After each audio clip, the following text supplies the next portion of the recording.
Good morning to all of you. Today we will study the next topic that is uh, electrical dipole in an uh, external uniform electric field. बोलने का meaning क्या है कि आप यहाँ पे torque निकालेंगे आप, और आप टॉर्क किसके लिए निकालेंगे? इलेक्ट्रिकल डाइपोल के लिए, जो आप लोगों ने ये जो प्लेस किया है, जो इलेक्ट्रिकल डाइपोल आपने प्लेस किया है वो आपने कहाँ पे किया है? यूनिफॉर्म इलेक्ट्रिक फील्ड में।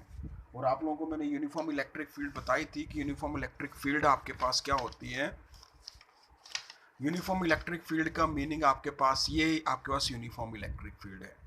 आप किसी भी एक पॉइंट पे इलेक्ट्रिक फील्ड की वैल्यू आप यदि आप निकालेंगे तो वो आपके पास इलेक्ट्रिक फील्ड क्या होगी? सेम होगी। तो उसमें आपने इलेक्ट्रिकल डाइपोल को प्लेस कर दिया, एक तरफ नेगेटिव क्यू चार्ज आ गया, दूसरी तरफ पॉजिटिव क्यू चार्ज आ गया। दोनों नेगेटिव क्यू और पॉजिटिव क्यू चार्ज को आपने प्लेस किया, तो उसके बीच में जो लेंथ थी, वो इलेक्ट्रिकल डाइपोल लेंथ जो थी वो 2L है। जो इलेक्ट्रिकल डाइपोल लेंथ है वो 2L है। यहाँ पे नेगेटिव क्यू चार्ज रखा, यहाँ पे पॉजिटिव क्यू चार्ज आपने रख दिया, यहाँ पे इलेक्ट्रिक फील्ड आपने लगा दी। तो देखिए, आपने ये सब कुछ लिखा कि आपने क्या कंसिडर किया? आपने इलेक्ट्रिकल डाइपोल कंसिडर किया जहाँ पे यूनिफॉर्म इलेक्ट्रिक फील्ड ई है। यहाँ पे यूनिफॉर्म इलेक्ट्रिक फील्ड ई है जो आपके पास, और आपने ये बोला सच दैट जो इलेक्ट्रिकल डाइपोल मोमेंट पी होता है इलेक्ट्रिकल डाइपोल का, उसके पास जो एंगल आता है वो थीटा एंगल आता है। ठीक है। तो जो इलेक्ट्रिक फील्ड ई आ गई, तो आप यहाँ पे ये बोलेंगे कि आपने क्या कंसिडर किया? आपने दो चार्जेस कंसिडर किए। आपके पास दो चार्जेस हैं, एक पॉजिटिव क्यू है, दूसरा आपके पास नेगेटिव क्यू। चार्जेस आपके पास आते हैं, जो आपके पास नेगेटिव क्यू और पॉजिटिव क्यू चार्जेस जब आपके पास आते हैं, और दोनों के बीच में जो डिस्टेंस है वो 2L है। तो आपको पता है कि जो आपके पास फोर्स होती है, वो आपके पास नेट फोर्स यहाँ पे कितनी लग रही है वो निकालेंगे हम। देखिए, तो इलेक्ट्रिकल डाइपोल क्या काम करेगा? ये मान ली सिचुएशन आपके पास, तो यहाँ पे भी फोर्स लगेगी, इस एंड पे भी फोर्स लगेगी, और इस एंड पे भी फोर्स लगेगी।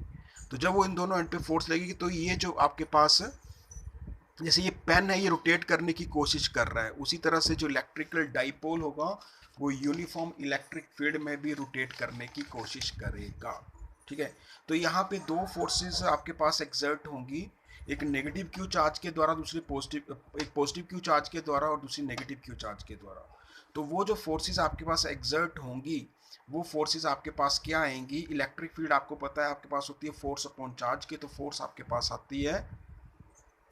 पास आती है इलेक्ट्रिक फील्ड और चार्ज के बराबर। तो एफ जो नेट है आपके पास वो आता है क्यू ई, और ये माइनस आता है minus Q E is equal to zero. तो एफ नेट आपके पास आता है Q E minus Q E is equal to zero. तो देयर फोर जो नेट फोर्स आपके पास लग रही, therefore the net force on an electrical dipole in a uniform electrical field zero होगी। तो यहाँ पे जो नेट फोर्स है वो जीरो इसलिए आ रही है क्योंकि एक तरफ नेगेटिव फोर्स लग रही है, दूसरी तरफ पॉजिटिव फोर्स लग रही है, तो ये जीरो के बराबर होगी। अभी देखिए, आप लोगों को पता है कि जो टॉर्क होता है वो किसके बराबर होता है? जो टॉर्क होता है वो आपके पास होता है magnitude of the either force into perpendicular distance. तो टॉर्क आपके पास होता है magnitude of the either force into perpendicular distance. Torque को ऐसे रखेंगे, तो मैग्नीट्यूड ऑफ आइदर फोर्स आपके पास आता है क्यू इंटू ई, और साथ में परपेंडिकुलर डिस्टेंस आता है ए सी। ठीक है।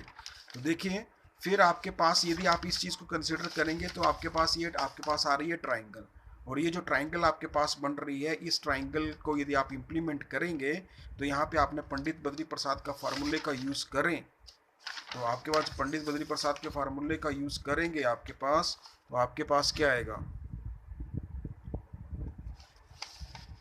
यहाँ पे पंडित बद्री प्रसाद के फार्मूले का यूज़ करेंगे, और जो फार्मूले का यूज़ करेंगे, तो आपके पास क्या आएगा? आपके पास ये वैल्यू आएगी, जिसमें ये बोला गया कि जो आपके पास ट्राइंगल आ रही है ए बी सी, उस ट्राइंगल में आपके पास जो आएगा साइन थीटा निकालेंगे। वो कैसे निकालेंगे? पंडित बद्री प्रसाद हार्मोले का यूज़ करके। तो वो आपके पास आएगा A C upon A B. A C upon A B sine theta हो गया, तो ए सी किसके बराबर हो गया? A B into sine theta. अभी ए बी की वैल्यू आपने पुट कर दी 2L साइन थीटा, तो ए सी आपके पास आ गया 2L इंटू साइन थीटा। अभी ये जो ए सी की वैल्यू आपने निकाली है, ये आपने ऊपर पुट करनी है। ये आपने क्या काम करना है? ऊपर पुट करनी है। तो टॉर्क आपके पास आएगा, torque is equal to Q E into A C. तो आप ए सी की वैल्यू पुट करेंगे, तो वो 2L साइन थीटा आ रही है, वो वैल्यू आप पुट करेंगे। तो टॉर्क आपके पास आएगा Q E into 12 sign theta. अभी क्यू को 12 से मल्टीप्लाई करेंगे, जब क्यू को 12 से मल्टीप्लाई करेंगे और ई साइन थीटा आएगा, तो क्यू को जब 12 के साथ मल्टीप्लाई करेंगे तो आपके पास ये आएगा पी। तो ये पी आएगा, तो जहाँ पे आपने क्यू इंटू 12 लिखा है वहाँ पे आप पी वैल्यू पुट करेंगे तो टॉर्क आपके पास आएगा पी ई साइन थीटा। जब torque is equal to P E sine theta आपके पास आएगा, जिसको आपने ये इक्वेशन माना है, तो आप इसको जो आपके पास टॉर्क है इसको आप इस फॉर्म में लिखेंगे, torque is equal to P into E के बराबर। इसको आप लिखेंगे क्रॉस प्रोडक्ट की फॉर्म में। तो आप यहाँ पे ये बोल सकते हैं कि टॉर्क पी और ई जो फिगर में दिखाई दे रहे हैं, यहाँ पे जो डायरेक्शन और टॉर्क की वो आप कैसे फाइंड आउट कर सकते हैं, राइट हैंड स्क्रू रूल से फाइंड आउट कर सकते हैं। और यहाँ पे जो डायरेक्शन है टॉर्क की वो प्लेन ऑफ द पेपर पे हमेशा क्या होती है, perpendicular to the plane of the containing P and E के परपेंडिकुलर होती है। अभी देखिए मैंने स्पेशल केसेस कंसिडर किए। जब मैंने स्पेशल केसेस कंसिडर किए तो यहाँ पे मैंने बोला कि थीटा की वैल्यू 0 पुट करो। जब आप इस स्पेशल केस में थीटा की वैल्यू 0 पुट करेंगे, जब आपने यहाँ पे थीटा पुट कर दिया 0, तो साइन 0 किसके बराबर होता है, 1 के। तो साइन 0 आपके पास क्या आएगा, सॉरी साइन 0 आपका 0 के ही बराबर होता है। तो साइन 0 आपके पास जो टॉर्क आया वो पी ई साइन 0 आया, और साइन 0 की वैल्यू 0 होती है, तो सारा एक्सप्रेशन आपके पास किसके बराबर हो गया, 0 के। तो आप यहाँ पे बोल सकते हैं कि जो आपके पास ये है वो स्टेबल इक्विलिब्रियम में है आपके पास, ठीक है जी। तो इसी तरह से ये जो डायग्राम आपने ड्रॉ की है, इसमें को ही आपने देख के आपने ये चीज़ें निकाली हैं, ठीक है। तो आपके पास ये सी, ये ए और ये बी पॉइंट आएगा, ये बी पॉइंट आएगा, तो ये डायग्राम को देख के आप जो है उसको आप जो है वो उसको सॉल्व कर सकते हैं, ठीक है। अभी देखिए बाकी आपके पास जो नेक्स्ट स्पेशल केस में मैं बात कर रहा था, उसमें आपके पास जो बात आती है उसमें मैंने बोला theta is equal to 30 degree. जब theta is equal to 30 degree put कर दिया तो बेटा देखो मैंने यहाँ पे बोला torque is equal to P E into sine into कितना आएगा, थीटा।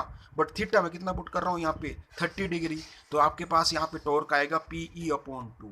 जब पी ई अपॉन 2 आएगा आपके पास तो इतना ही आएगा, torque is equal to P E upon 2 ही आएगा, और ये जो होगा वो half of the maximum value होगा, ये half of the maximum value होगा।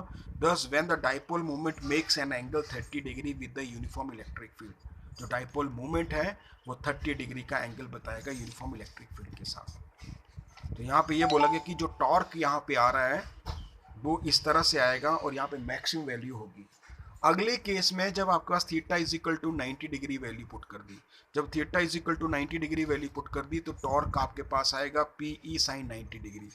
टॉर्क आएगा पी ई साइन 90 डिग्री, तो P E sine 90 degree, 90 degree की वैल्यू आपके पास कितनी आती है, 90 डिग्री साइन 90 की वैल्यू होती है 1।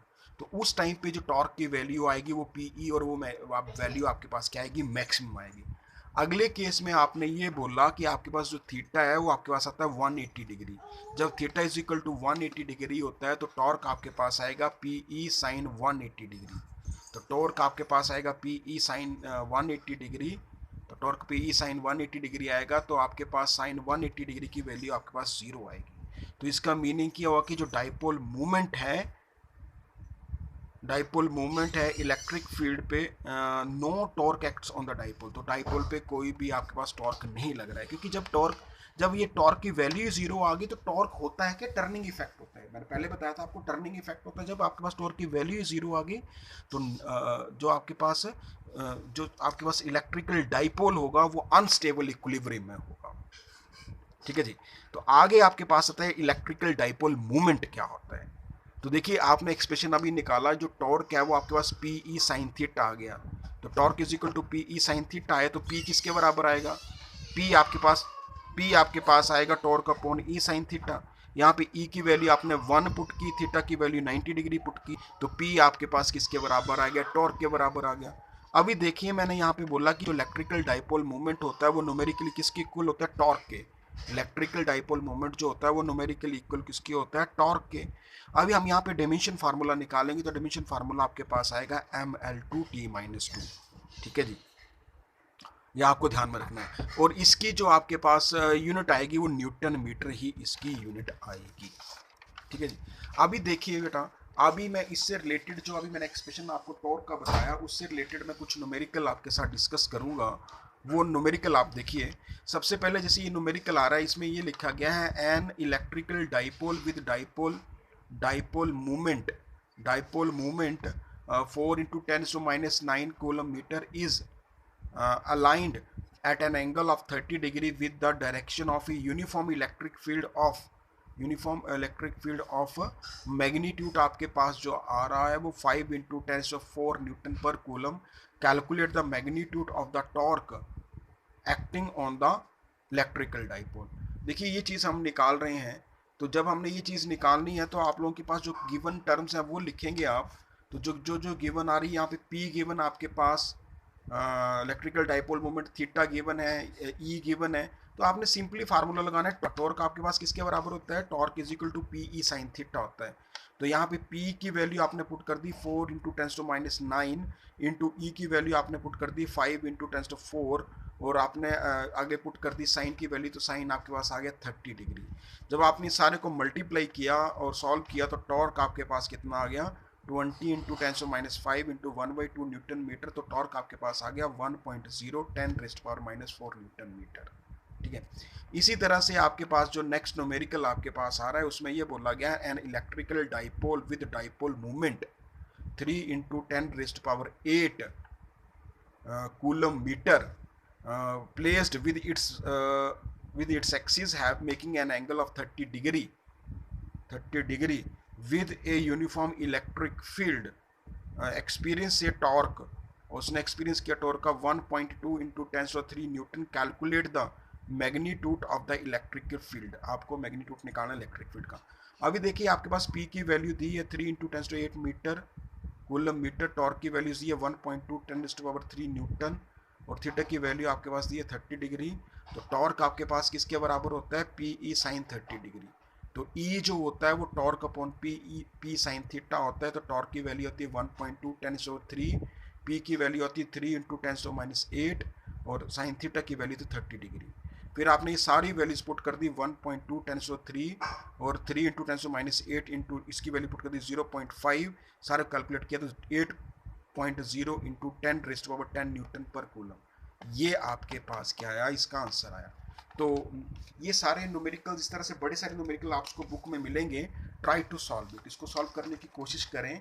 ठीक है, तो बाकी जो आपके पास नेक्स्ट टॉपिक है वो नेक्स्ट वीडियो में बताया जाएगा। तब तक के लिए धन्यवाद।